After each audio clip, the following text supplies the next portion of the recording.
Nasib Saka Tatal usai bongkar sandiwara pelaku kasus Vina Cirebon, sempat dipaksa ikut siksa korban. Dari 11 orang, ada 1 orang yang membongkar sandiwara para pelaku kasus Vina Cirebon. Dia juga bahkan yang membantu polisi menangkap 1 pelaku kasus Vina Cirebon yang lain.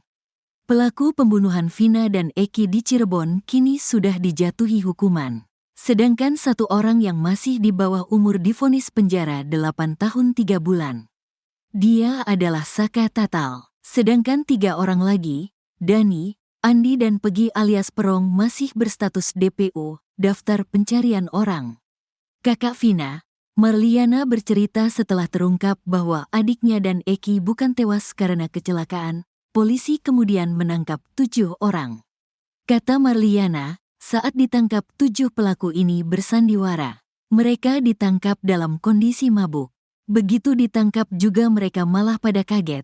Ini kenapa, kata Marliana.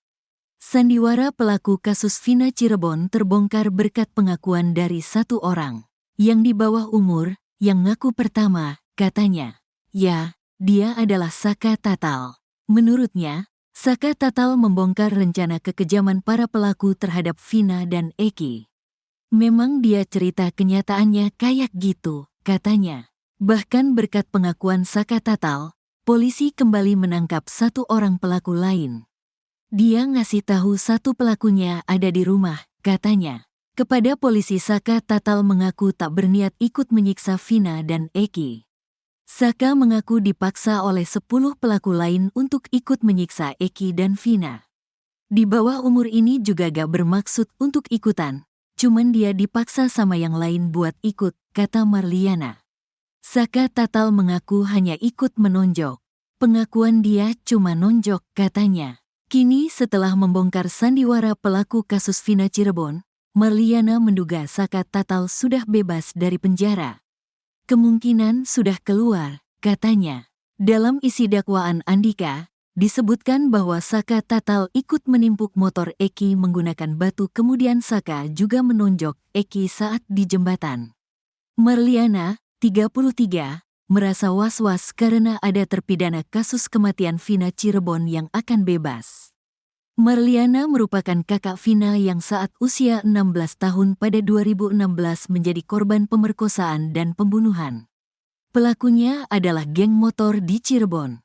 Dari 11 pelaku, polisi baru bisa menangkap 8 orang. Dari 8 orang itu, 7 dihukum seumur hidup. Sedangkan 1 lagi hanya depan tahun. 1 pelaku itu kemungkinan besar akan segera bebas. Dari yang sudah tertangkap saja sebenarnya belum puas.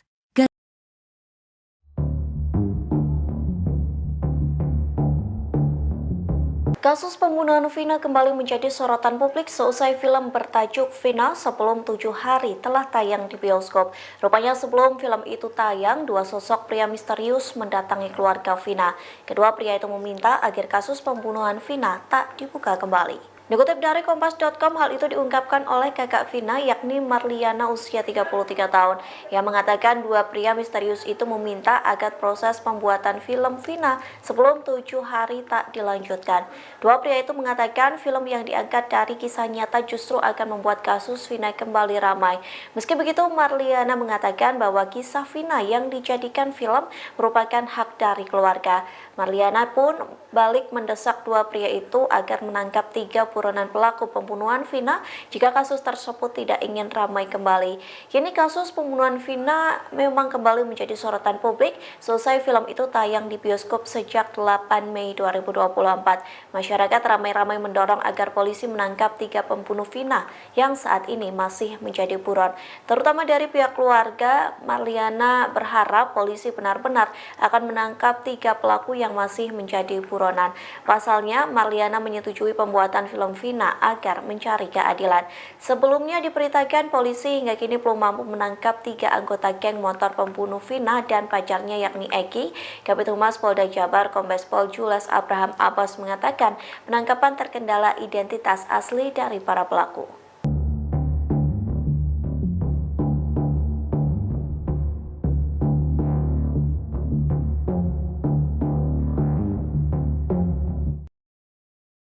Terkait terkait dengan status ataupun keberadaan dari 3 orang DPO tersebut.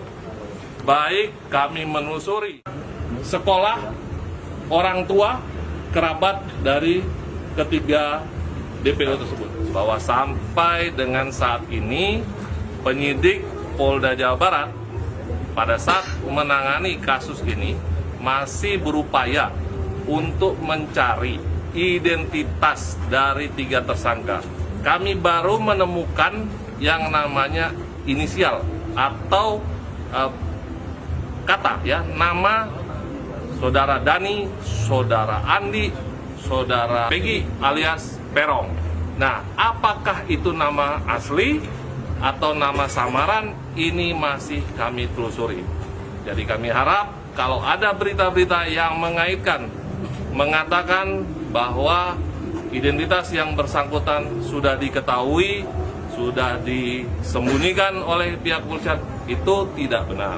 Tentunya terkait dengan film, tentu ada ya fakta-fakta yang sebenarnya yang mungkin bukan merupakan fakta yang kami temukan selama proses penyidikan sejak tanggal 31 Agustus 2016 dilaporkan di Polres Cirebon Kota maupun fakta di persidangan ya, sehingga sampai vonis terhadap 8 orang tersangka lainnya.